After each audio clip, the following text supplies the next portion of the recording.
தைரியம் இருந்தால் கரூர்லேருந்து கோயம்புத்தூர் வரைக்கும் எங்கேயாவது இடத்துல கூட்டம் போட்டு சொல்லுங்க. அண்ணாமலையை நீக்கியது நான் தான் சொல்லுங்களேன். அது அந்த கூட்டணிக்கு ஒரு துளியாவது பலன் சேர்க்குமா?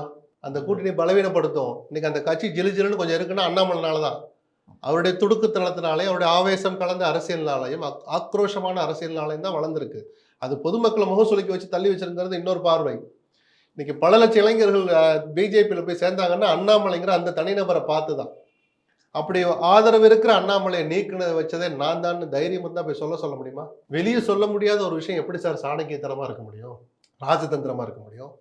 நான் என்ன சொல்றேன்னா, அப்படி அவர் வந்துட்டு போய் அன்னைக்கு அறிவிச்சிருந்தாருன்னா அன்னைக்கு அதிமுகவுடைய கௌரவம் காப்பாற்றப்பட்டிருக்கும். சரி, ஆட்சியில் பங்குங்கிறது மிகப்பெரிய முடிவு. அதிமுகவுக்கு முதல் முடிவு அது. அதிமுக வரலாற்றுல நாங்கள் ஆட்சியில பங்கு தருவோம்னு சொல்றது அதிமுக வரலாற்றுல இதுதான் ஃபர்ஸ்ட். தமிழ்நாட்டு அரசியலுக்கே அது புதுசு. 80ல டெஸ்ட் பண்ணி பார்த்தாங்க தேர்தலுக்கு முன்னாடி காங்கிரஸும் திமுகவும். ஆளுக்கு சரிபாதி இடங்கள் எப்படி ஜெயிச்சாலும் கூட்டணி தான், ஜெயிச்சிருந்தால் கூட்டணி ஆட்சி தான், வேற வழி இல்லை. அதை மக்கள் நிராகரிச்சாங்க. கிட்டத்தட்ட 45 வருஷம் கழிச்சு அதை நீங்க திருப்பி பூத்துறீங்க. எப்படின்னு ஒரு அளவுகோல் வேணாமா?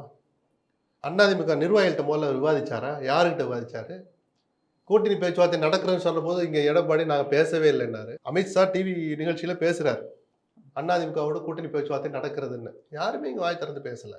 ஹோட்டல்ல 6 மணி நேரம் அமித்ஷாவை காக்க வச்சாரு பாத்தீங்களா? அண்ணனுக்கு கிடைச்ச அப்படிங்கிறீங்க. என்ன சாதிச்சீங்க?